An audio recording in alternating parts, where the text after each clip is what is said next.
milliards, on a fait 16,5 milliards de chiffre d'affaires consolidé pour le groupe Ciel. Par contre, le profit après taxe qui prend en considération les exceptional items est de 2 milliards 090 millions de roupies.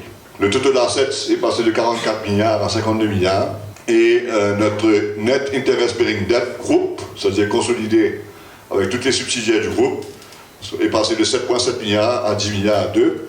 Donc, stratégique progresse. L'année dernière, beaucoup de choses sont passées. Cette année-ci aussi, beaucoup de choses sont passées.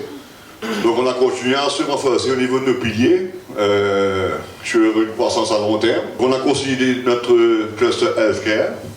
Au niveau de notre investment portfolio, globalement, donc on est passé en un an d'une valeur du portefeuille de 11,688 milliards à une valeur de 14,457 milliards. Depuis le 70% dans les profits avant non-recurring items and tax, de 1,079 milliard à 1,857 milliard.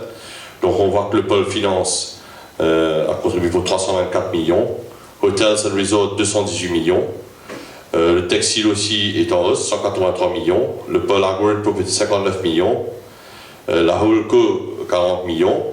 Donc on va continuer à investir à Maurice et à l'étranger. Donc on n'oublie pas notre fibre mauricienne. Ciel Limité est une compagnie d'investissement avec peu de dettes.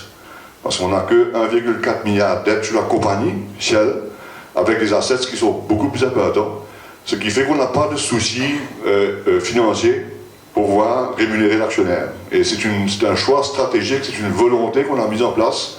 Et c'est pour ça qu'on a ouvert notre capital aux actionnaires étrangers pour pouvoir bénéficier des investissements de façon à ce qu'on puisse être financièrement sain pour pouvoir payer les dividendes. Ce que j'ai retiré du discours du Premier ministre dans sa vision 2030, c'était l'esprit d'ouverture. Notre développement au niveau du groupe Ciel depuis le début a toujours été dans ce même esprit, donc un esprit d'ouverture.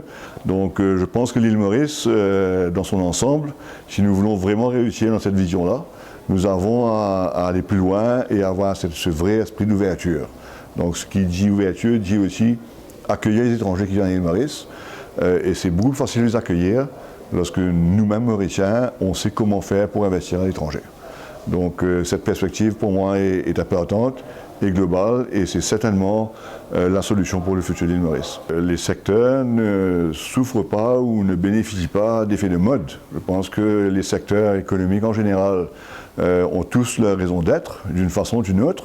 Le tout, c'est de savoir se réinventer et à chaque fois de se remettre en question dans chacun des secteurs d'activité. Je peux vous dire qu'il y a eu beaucoup de remises en question dans les secteurs dits traditionnels. Le textile, par exemple, a vu une profonde réforme dans sa façon d'opérer. Et aujourd'hui, nous récupérons les fruits de ce travail qui a été fait. Le sucre, c'est la même chose. Nous avons une grosse réforme. Mais il y a eu aussi une volonté, encore une fois, d'investir vers l'étranger. Je pense que si Alteo, par exemple, qui est une société associée de Ciel, aujourd'hui montre des résultats qui sont quand même satisfaisants, c'est surtout grâce à l'investissement qu'on a pu faire en Tanzanie qui nous porte des bons résultats.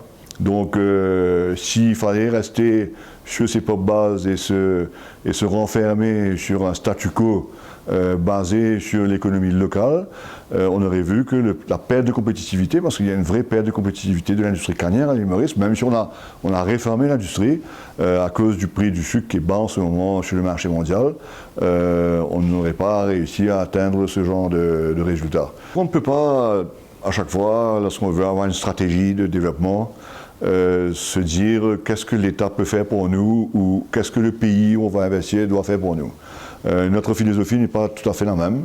Nous pensons qu'il faut avoir une vraie raison économique d'investir dans un pays et donc c'est la priorité. Alors, investir en Afrique, oui, mais par exemple, on a vu que le secteur textile, par exemple, c'est pas vraiment l'Afrique le futur. L'Afrique, aujourd'hui, c'est intéressant pour des secteurs comme l'agro-industrie, des secteurs comme le secteur financier, éventuellement demain le tourisme, la santé.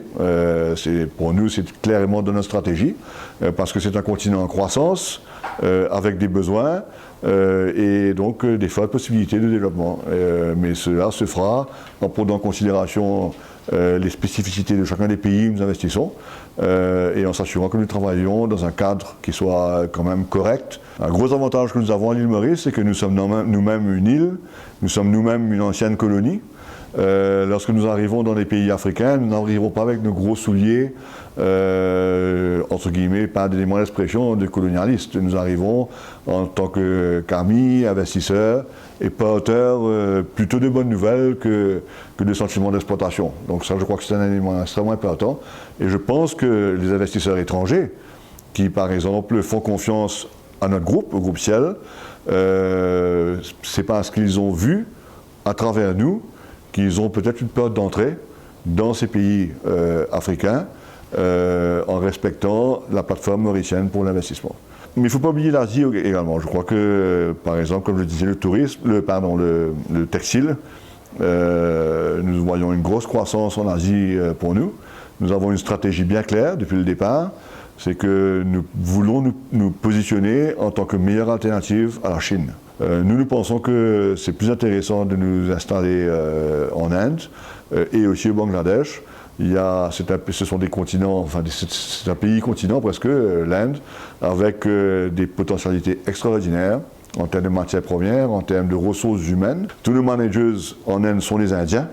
Nous avons lancé avec le savoir-faire mauricien, mais aujourd'hui les managers sont des Indiens et de l'Inde, et donc c'est extrêmement positif. Je trouve qu'il y a quand même beaucoup de facteurs extrêmement positifs au niveau des activités à l'île Maurice en général, et qu'à voir les résultats qui sont publiés en ce moment, il y a pas mal de croissance. Bon, c'est vrai qu'il y a des secteurs qui souffrent plus que d'autres. Je comprends pas la morosité lorsqu'on voit par exemple les résultats qui sont publiés, en même temps les cours de bourse qui baissent. J'ai un problème à comprendre. C'est peut-être un souci, par exemple, de confiance dans la bourse. Est-ce que l'épargnant mauricien préfère investir son argent en compte d'épargne en banque plutôt que d'investir sur les marchés boursiers? Il y a peut-être une réflexion à avoir à ce niveau-là.